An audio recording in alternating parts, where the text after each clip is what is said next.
Bismillahirrahmanirrahim. Assalamualaikum warahmatullahi wabarakatuh. Oke, selamat malam teman-teman semua untuk jurusan kelas S1 TI 4 AM dan S1 TI 4 kelas khusus pagi ya, yang dimana ini bergabung dengan S1 TI semester 4 ya, A malam. Oke, semoga teman-teman semuanya dalam keadaan sehat selalu ya. Jadi di pertemuan kita ini kita akan membahas mengenai materi apa sih itu peran sistem administrator dan apa sih itu fungsi administrator. Sebelum kita jauh lebih memperdalam materinya, oke, mari kita sama-sama membahas di pertemuan pertama ini mengenai perannya. Nah, perkenalkan, nama saya Aditya Ilham Ramdhani ya. Di sini teman-teman bisa panggil aja saya Bapak Adit. Nah, teman-teman udah pada tahu dan udah join ya ke grup WA gabung, dimana yang baru Bapak buat tadi grup WA-nya kuliah sistem administrator. Nah, di sini Bapak bisa dipanggil dengan nama Pak Adit ya. Mungkin teman-teman udah pada tahu, mungkin sebagian belum tahu ya. Jadi ini perkenalan. Nomor HP teman-teman kebanyakan udah pada tahu dan udah join ke grup ya, ke grup WA. Ini nomor HP saya ya, jadi udah tahu. Oke, kalau begitu kita langsung saja masuk ke materinya ya teman-teman, mengenai sistem. Nah, sistem itu ya, kalau kita ambil ya dari rujukannya buku karangan Jogianto, bahwa sistem itu merupakan elemen-elemen yang saling terkait ya, yang mempunyai suatu tujuan, jadi saling bersinergis bekerja untuk mencapai tujuan tersebut. Nah, itu sistem. Jadi sistem itu ada unsurnya ya, ada elemen-elemen. Nah, administrator itu apa sih? Nah, jadi kalau kita lihat di sini nih, administrator ya,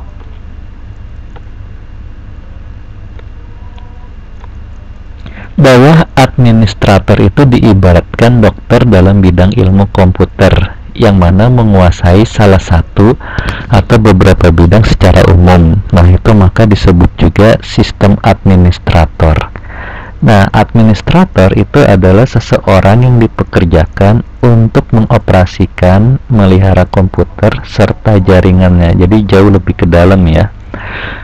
Nah, bedanya dengan operator itu ya, dia hanya menggunakan aplikasi tertentu saja ya, tidak bisa masuk akses lebih dalam. Jadi administrator orang yang menggunakan komputer dan bisa mengakses jauh ya ke sistemnya lebih dalam, itu dikatakan administrator. Nah, sistem administrator itu ibarat seseorang yang mampu mengakses yang unsurnya ya, ibaratnya seperti dokter dalam bidang ilmu komputer.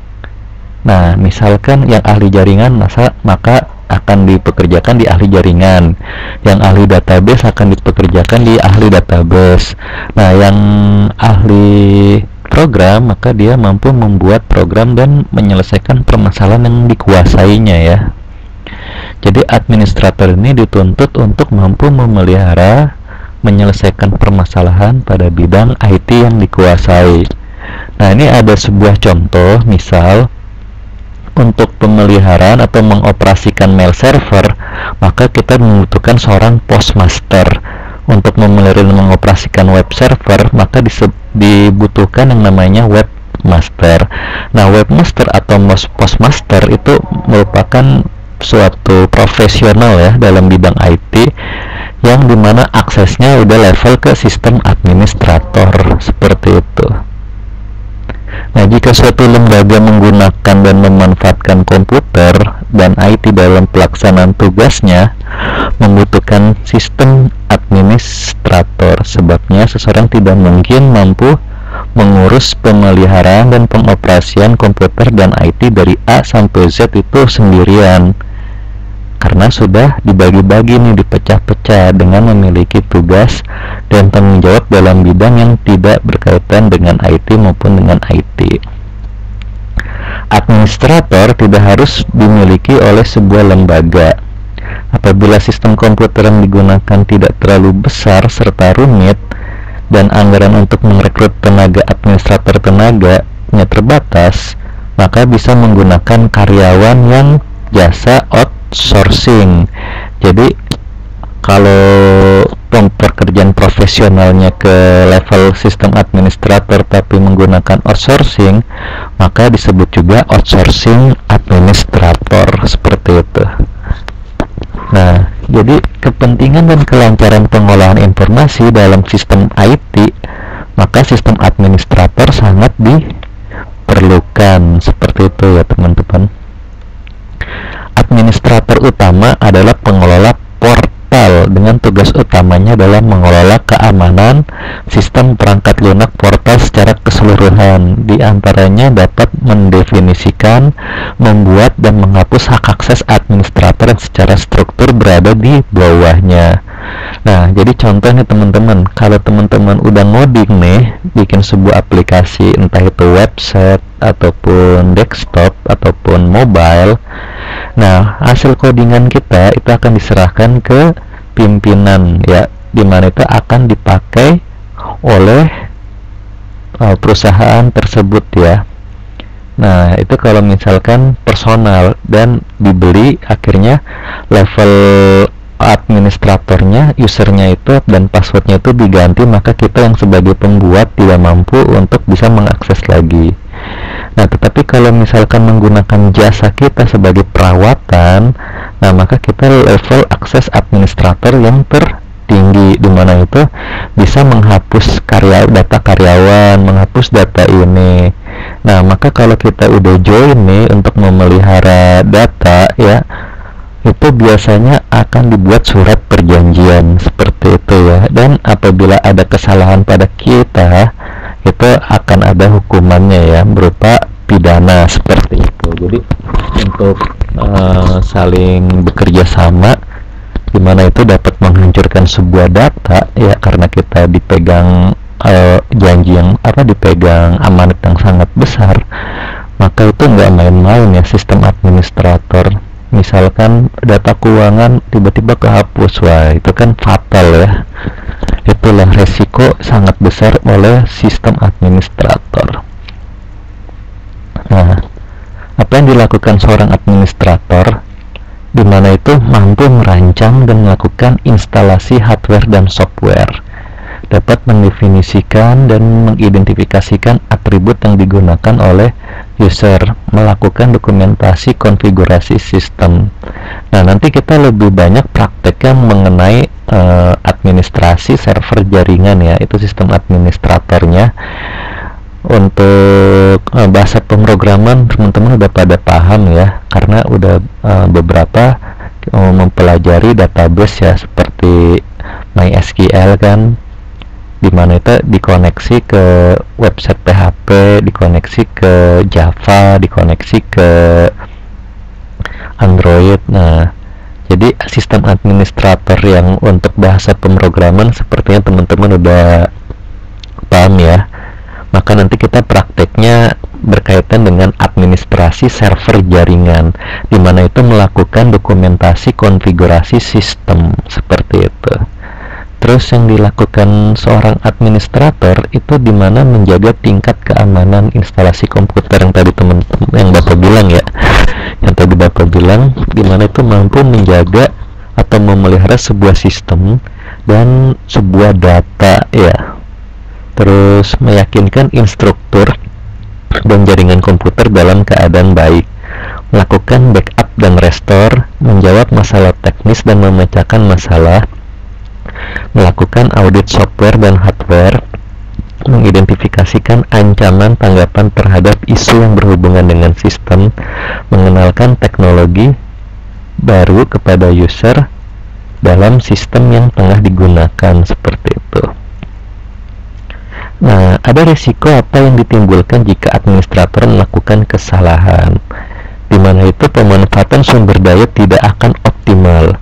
Nah, ini yang resikonya fatal ya, di mana itu nanti pekerjaan akan stuck di situ, alias macet ya, tidak bekerja dan tidak berjalan. Kalau misalkan bekerja ya lambat ya, terus akan kerusakan dan kehilangan data. Nah, ini hukumannya bisa pidana ya, hati-hati.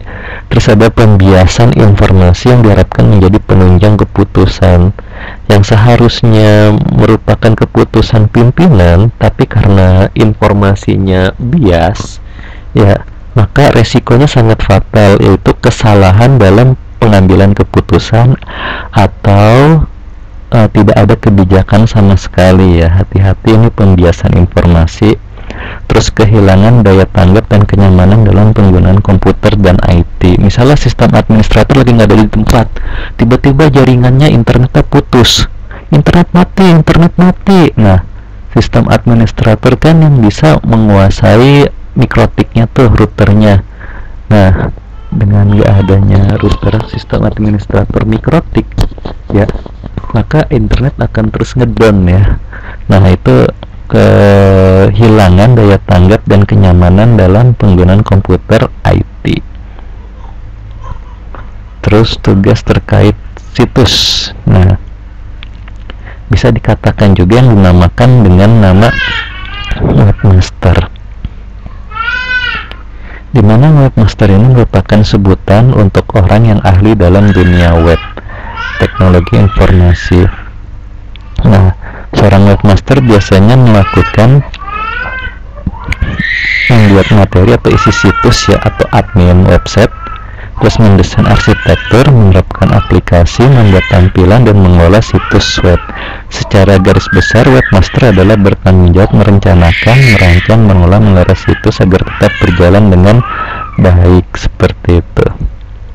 Nah, profesi webmaster itu terbagi lagi menjadi sub yang lebih kecil, diantaranya ada web designer, di mana web designer ini berfungsi mendesain halaman sebuah website. Beberapa hal yang perlu diperhatikan oleh seorang web design, yaitu bagaimana merancang halaman web dengan memperhatikan resolusi monitor pengunjung, terus menggunakan warna dan desain dirancang semenarik mungkin, mengikuti trenan yang ditunjukkan untuk kepuasan pengunjung. Terus ada web programmer. Nah, ini yang teman-teman dipelajarin di Bani Saleh kebanyakan ya. Web programmer biasanya menguasai beberapa pemrograman web seperti HTML, JavaScript, ASP, PHP, dan lain-lain. Seorang web programmer mempunyai tanggung jawab sebagai berikut: membuat coding agar dapat dikompil oleh browser, membuat, merancang, dan mengelola database, menggabungkan antara desain dan program jadi satu, dan membuat suatu sistem berjalan dengan baik.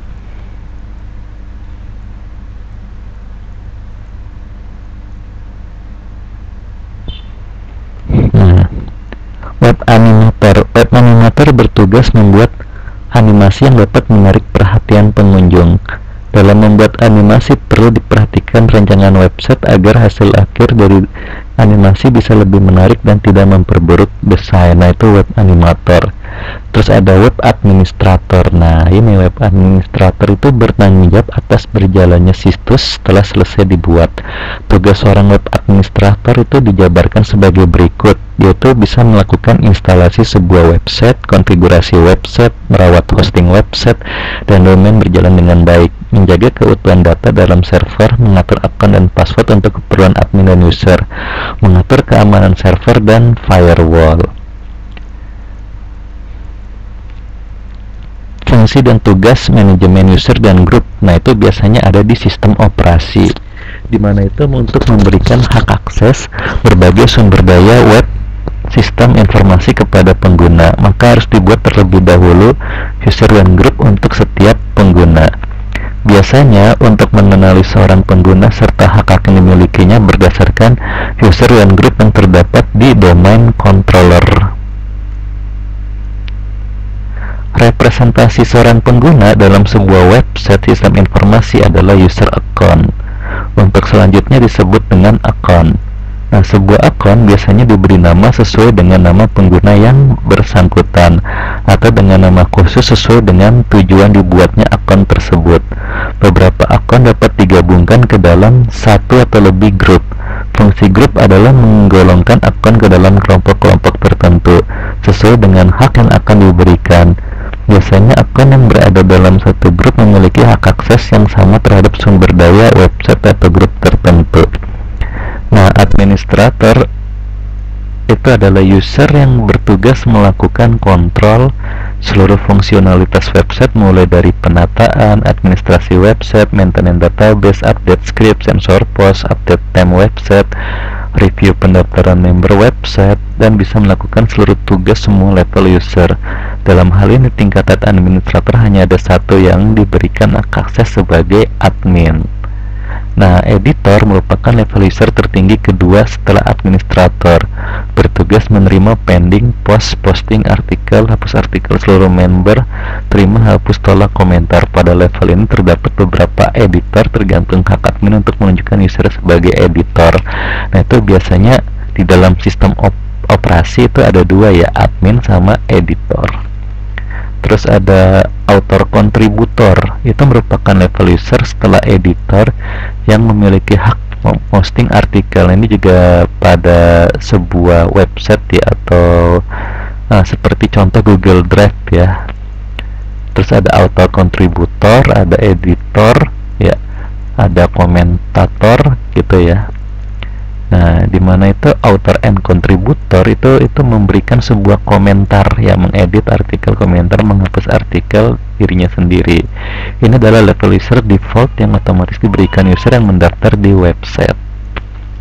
Nah, subscriber merupakan level di user di mana hanya sebatas memposting komentar terhadap artikel yang ada di website, menerima update terbaru dari website melalui email. Terus ada visitor. Visitor itu semua pengunjung website yang belum mendaftar atau terdaftar sebagai mendaftar di website. Nah, jadi mendaftar di website ternyata akunnya banyak ya, ada visitor, ada subscriber, ada administrator, dan ada user. Editor ya, seperti itu. Oke, untuk tugas awal akan saya kasih tugas ya awal.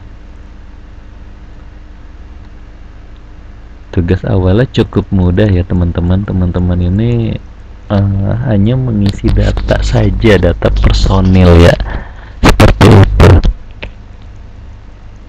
Terus untuk aplikasi siapkan juga ya buat praktek kita, dimana aplikasinya itu sistem VirtualBox ya, VirtualBox. Teman-teman tinggal download VirtualBox, sama nanti di VirtualBox kita pakai ISO-nya Ubuntu 18.04.02 ya, seperti itu, yang 64 bit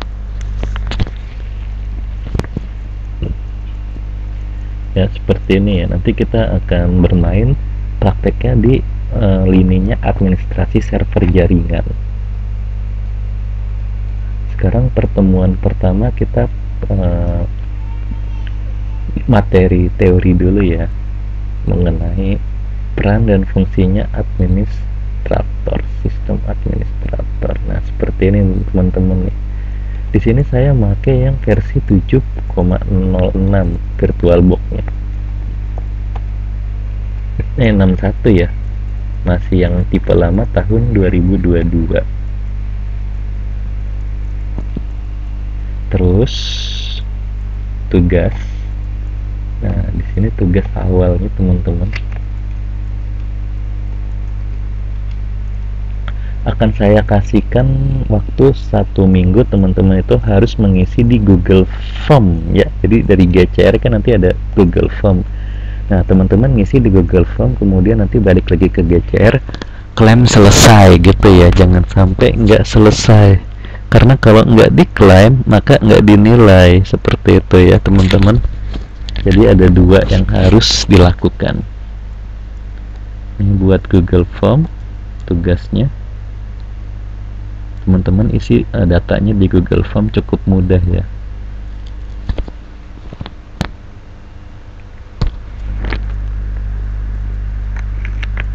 Tugas pertama sistem administrator.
tugasnya seperti ini ya teman-teman. Bapak akan kasih batasan waktu 1 minggu. Oke, tugasnya seperti itu teman-teman. Bapak akan kasih batasan waktu, tugasnya 1 minggu.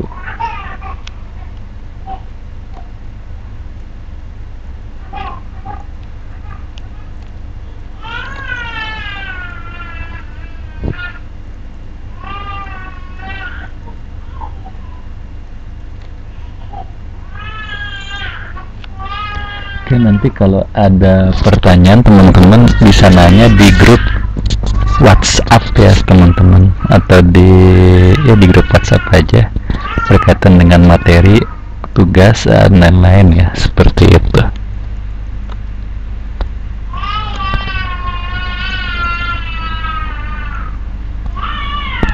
Oke, kurang lebihnya mohon maaf. Assalamualaikum warahmatullahi wabarakatuh.